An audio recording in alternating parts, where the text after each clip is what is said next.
No offense. Great. Okay. All right. Well, welcome everybody. Nice to see everyone. Um, okay. Well, Elizabeth is getting up her sheet. Just gonna open and remind everybody that what we say here is confidential. It is between us. It's what happens in the what we talk about in the group stays in the group, as it's in the best interest of everyone.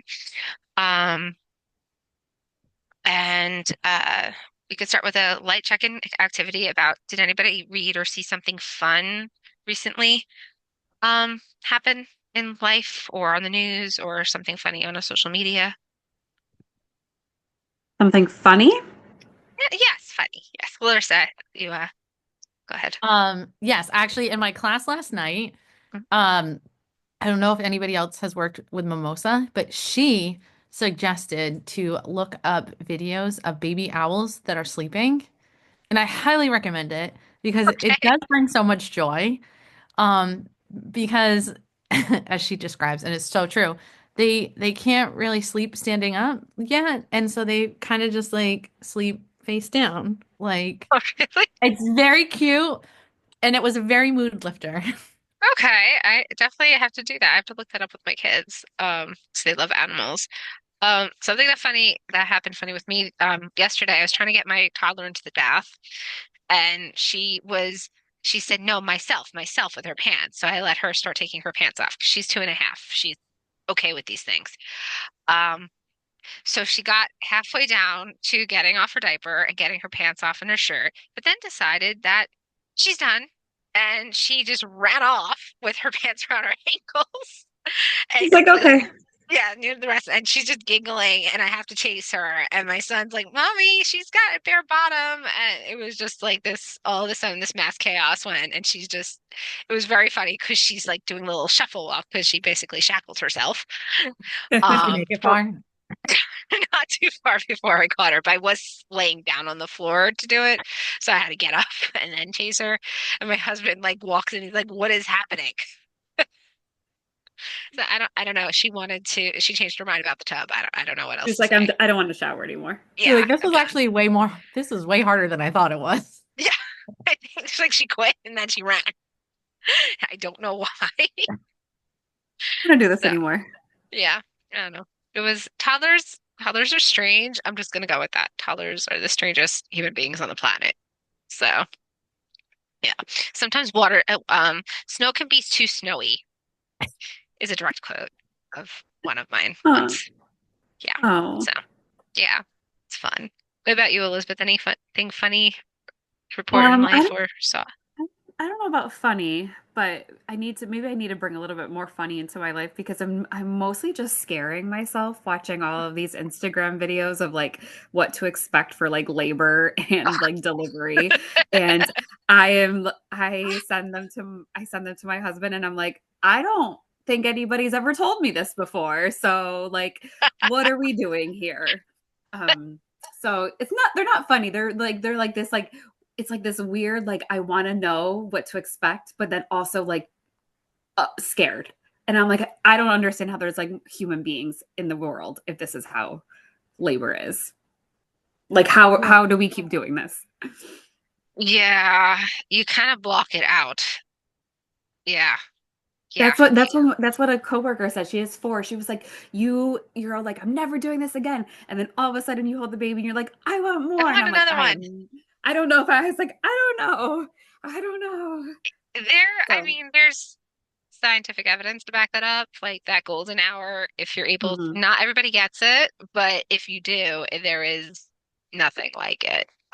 So I think that really has, and there's, veritable cocktail of hormones in your body. So you don't just say, you know what, screw this, I'm done, and hand the baby back to someone. You're like, take it back. Never Yep, mind. yep, because that'll Abort happen. mission. Yeah, that'll happen in labor. It's like, you know what, I don't want to do this anymore. Can someone stop? And And you're like, you can't do that. yeah, no, it doesn't work like that. Yeah, and I wanted to. No, no, you're just kind of like, this is happening now. It's Yeah. interesting. It is an experience like no other, but you could say that about a lot of things, like skydiving. Um, Yeah. and I have two brothers who've done that, and I don't understand why they would jump out of a perfectly good airplane. I just don't get it. My husband is was almost fully certified. He was like doing his like solo jumps Hours. and everything. Oh my goodness. And then he was going to get trained so he could be like he could do it with another person, and then like hopefully I'll skydive with him. Like he'll Uh-huh. be like the person. Uh-huh. But he was telling me about like how like everything that he has to do, and I was like, that is I could never. I don't think I could do that. I It's think like I all would about always. timing, right? Yeah, And like yeah. getting the right time. Yeah. And not panicking about the timing. I would Yeah. totally panic. Oh yeah, I me would too. I'd be for like, okay, sure. pull, pull. I would just pull immediately Yeah, after I'd I be like, nope. came out. It's like, Yep. nope, you I'm can't do out. that. Yeah. No, well, what do you mean you can't? Like, Yeah. Yeah. And then I just don't understand. The plane is working. I mean, I understand if the plane is not working, but if the plane is working, I'd be the right. person like stuck to the side of the doors, like, nope. Nope. You'd have to push me. Yeah, no. And now if the plane is not working, I get it. Like absolutely, if you have the ability with the thing, go ahead, but not without it. Yeah. But moving back along, I'm glad we had this moment of some fun things to talk about. Um, Elizabeth, I'm going to invite you to share what the consult what your best hope is for the consultation process. Sorry, couldn't get that out. It's okay. So my best hope is to leave feeling a little bit more like grounded and I guess like validated that the situation that my client is going through is a difficult one and there's no like good resolution. Like no one is happy with this resolution, but there's also no other option. And so like I'm looking to find ways to walk away in feeling like okay, I can accept that like it's not but because I did everything else in my power to create a safety plan and to like have supports for this client. So that's what my best hope is that I can leave feeling a little bit better about the how it kind of is coming to a close. Okay. Okay. Okay, so would you like to start sharing about the client and what the issues they're going through? Yes. Okay. So I'm going to do really hard to be mindful of confidentiality. Um, I was really okay. So I have a client, and they are a transgendered female, and their family is not accepting at all. They are very very religious, and they are very unwilling to even talk about it like that. Like there's a possibility of their daughter, I'm going to say daughter because that's what she identifies as, to identify as anything but um, their boy. And she ended up running away. And I am at a place that works with runaway and homeless youth, and we have an emergency shelter. And they told they basically said they can't come back unless they come back in boys' clothes, and they answer as being a male. They went as far as removing her from public school to a private boys' school, and that's when she was like, "Nope, I don't want to do it." They would forcefully take off like her wig and like so it's been really hard for her. She has siblings that she's really close with.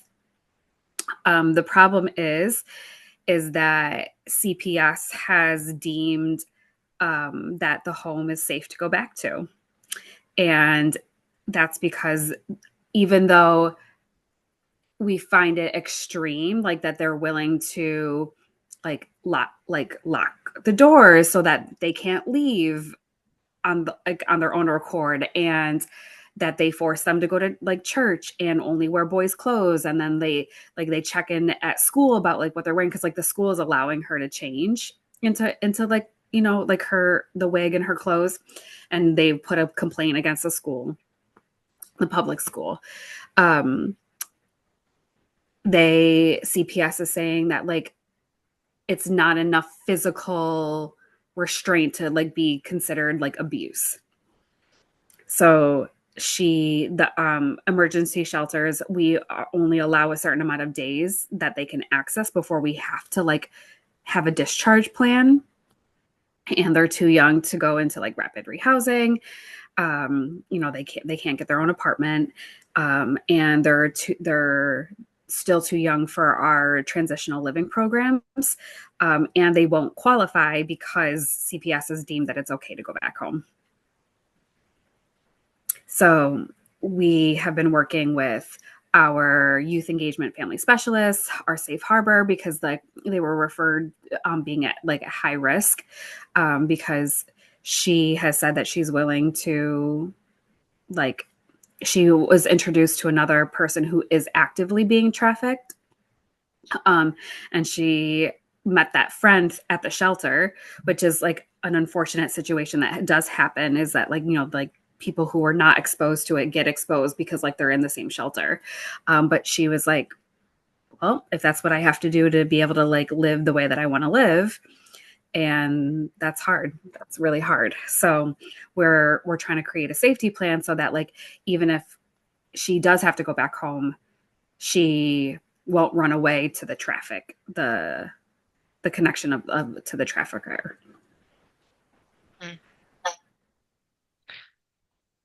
That that is a really tough, an extraordinarily tough situation for everyone involved.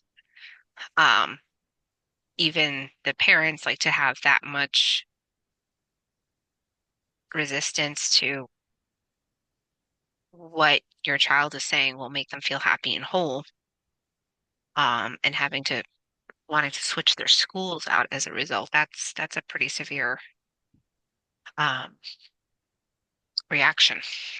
And they have the legal right to do that. Like they were They do. allowed to take her out, and I was like, and I just find that crazy because like it's public school. Like, I mean, I get that she is like a minor, but it's not like she's not willing to go to school. She just doesn't want to go to the all boys school.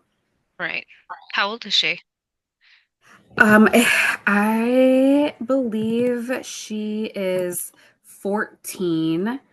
Um, I don't remember if she just turned 14 or if she is 14 and going on 15, because something does change at the age of 15 when it Mhm. comes to choices, but I don't know enough about that to know like Right. um like what kind of like rights she would have all of a sudden. Right. Do you mind if I ask a couple of questions? I just want to make sure I heard. Hmm. Like, so she was pulled out of public school and Yes. placed in an all boys school, private, private all boys school, right? Mhm. Is she attending that school? No, she has not Seems attended like yet. she hasn't gone. Is it a high That's when school she or a middle school? uh for how what eight what grade are you in? 14. It depends on how old you are. Yeah. Oh, okay. Generally, generally you're in ninth grade. If you're in eighth grade, you would be in the older area, and you I were should know the, I if should you're a know the name sophomore, of the you would be kind of school. young. Oh, okay. I should know the It's name of usually the ninth. school because it's like one of the only all boys school in Rochester. Hmm.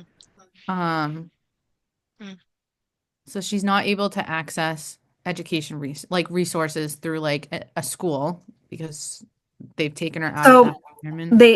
they did take her out of that environment. However, while she's been at the shelter, she's been at she we were able to get an extension for her. I don't know how long the extension is going to be. So she has still been able to go to school because there is something called McKinney-Vento, Hmm. and they work with runaway and homeless youth to help them stay engaged in school. So she, even though her parents like took her out, she falls under the McKinney-Vento like umbrella right now, so she's allowed to attend under that. But like her parents are taking that really far. They're So, like Yeah, that's actually interesting because I would have thought that the parents had rights over whether or not she got placed back in. so she's they back at do the public school. Yeah. They do have rights about like saying that she doesn't have to like when she goes back to them, but because she is considered runaway and homeless youth, she's under the protection Yep. of the runaway and homeless youth like emergency shelter, Yep. which is why McKinney-Vento can like say that like we are providing her a school to go to. So she's still attending her, so she's back to attending her public school Hmm. and like going into school like every day and choosing Yeah. to. So she's like academically motivated when it's the right setting. Hmm. Hmm. She just wants to be a girl at school And have, and at home. yeah.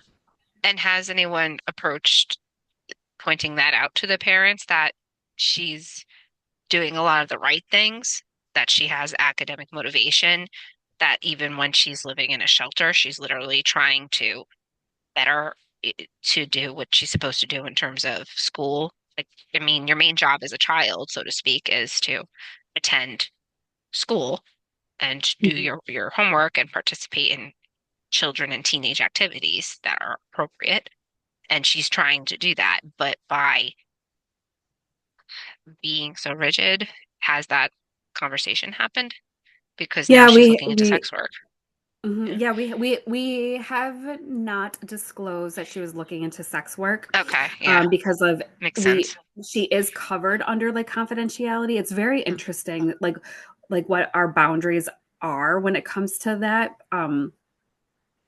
But we do try to talk to the parents, and the parents are part of like the multidisciplinary like conversation. So we have like the case manager, we have the CPS manager, the parents are there, and they like when we've met parents who have been stubborn or resistant to change and acceptance, but not to the point where they won't even acknowledge like some of the conversations. Like sometimes they'll just like look away and like ignore us, like we're not talking.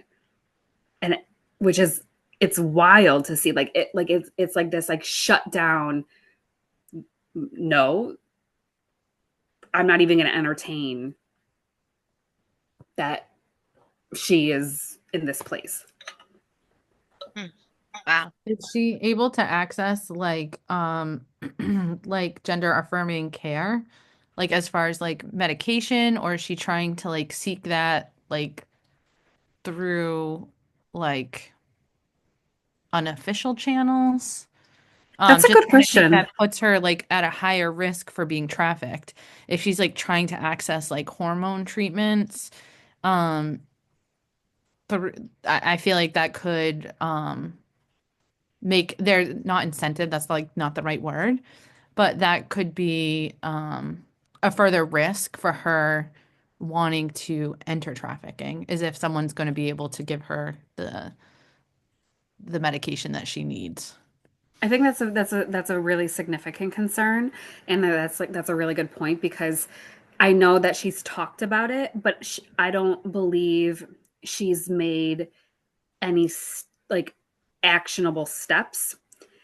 Um, but it's something that we would absolutely probably need to keep on our radar of like like that's why she was one of the reasons. That's another reason I'm sure she was referred to the safe harbor program, because like it's you're at risk of like, hey, like this is what's going to give me access. But I don't believe she's like started. I think she wants to. She expresses wanting to. But I don't think that she would even know like where to start at this point. Because like this is maybe just like so overwhelming, just like her current situation. I don't even know if she's like thought about how to go about that. But that's the other thing is like finding having a trafficker, or a peer who is being trafficked. Like that's how those doors start opening. Like people start asking questions, or like that's how they lure them in. If I know that the youth is looking for this, like who knows the conversations that are going to happen. Yeah. Or they'll say, well, you could come live with me and I have no problem with you Mhm. wearing those clothes, painting your nails, Right. so on. And then they start quid pro quo for that. Uh, Is there anybody else in the family externally, like when you think of like extended family, that is outside of that religion that is supportive of her? That's another good question. So far, the she identifies that a teacher and a case manager is somebody who's like she's the closest with. She hasn't really talked about other extended family because like her parents like also forced her to go to church, and so it doesn't sound like there's anybody there that's really supportive either for her. But I mean, I can. That's another good maybe. Like, is there another place that she could live? Like, could she live with a grandparent or an Sounds aunt or like an you, uncle that like yeah yeah. something. It sounds like you're exploring everything you can do for her. Hmm. Um, because it's very hard when because as you said, CPS is already investigating. So that I mean it's shocking that this doesn't technically rise to the level of abuse that would allow her to live in the group home more permanently. Because since she's academically minded, it seems like she would be able to get some academic help and support on that round. And she's got 4 years till she's 18, which to a teenager is a long time, but to adults, it's not so much.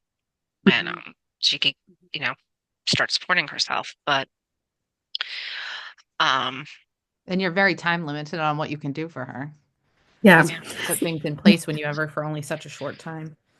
And mm, luckily we got an extension from mhm, from FISB, which is like the federal like people who kind of like oversee it. mhm. They partner with like CPS. So I mean it's buying us time, but it's not this like I don't see how she's not going to go back there because CPS is saying that like the house is safe.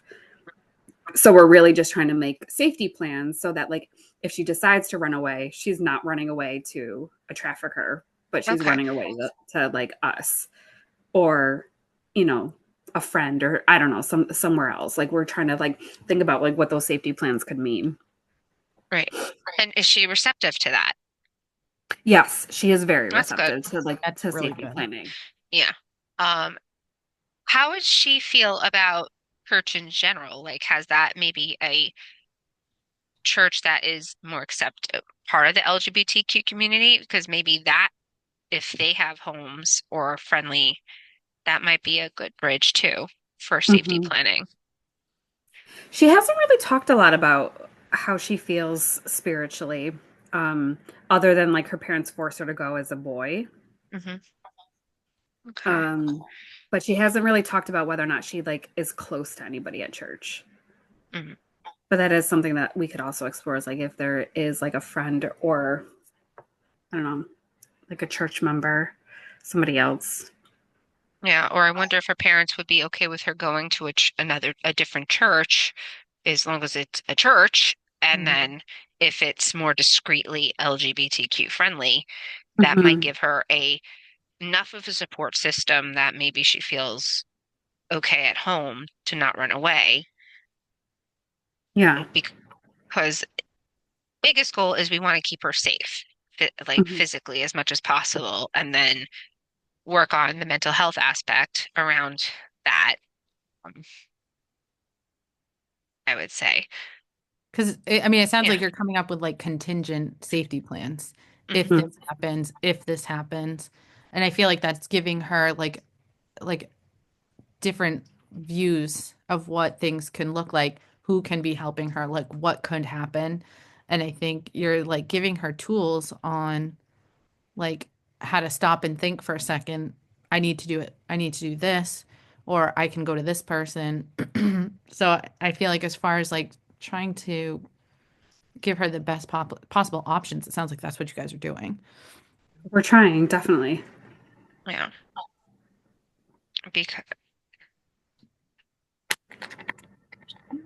Because I'm sure that some people have had that conversation with her. You can't change other people. You can only change Mhm. yourself. But I cannot imagine how extraordinarily difficult it is to hear from your parents how much they don't want her to be who she is. Um, And it's like affecting their like family dynamics because like mhm. she has siblings, an older one and a younger one, and like she's really close with them. and like her siblings are like, I don't understand what's going on, and that's like also really hard for her because she feels like she's bringing like discourse to the family. Mm, yeah. How do the siblings interact? Like, do they identify her as like she, her, or he, him? I don't know. She has not. She's all she said is that she's really close with them. I have Mm. not asked. I don't think we've asked that specifically, but that's a good question to see, like what that like how their parents and the kid, like her siblings, are seeing her. I wonder like that also probably is a big piece of it Okay. because that like her parents could be getting upset if they're identifying her as she, her versus like yeah, like I want like yeah, I wonder. Or like even if they're, like looking at a family dynamic that like you're living in a household with four other individuals, you definitely know two of them are not able to see you for who you are, Hmm. but she's really close with her siblings. So I wonder if the siblings are, maybe she's identifying that because they are a little bit more accepting of who she is. Hmm. Yeah,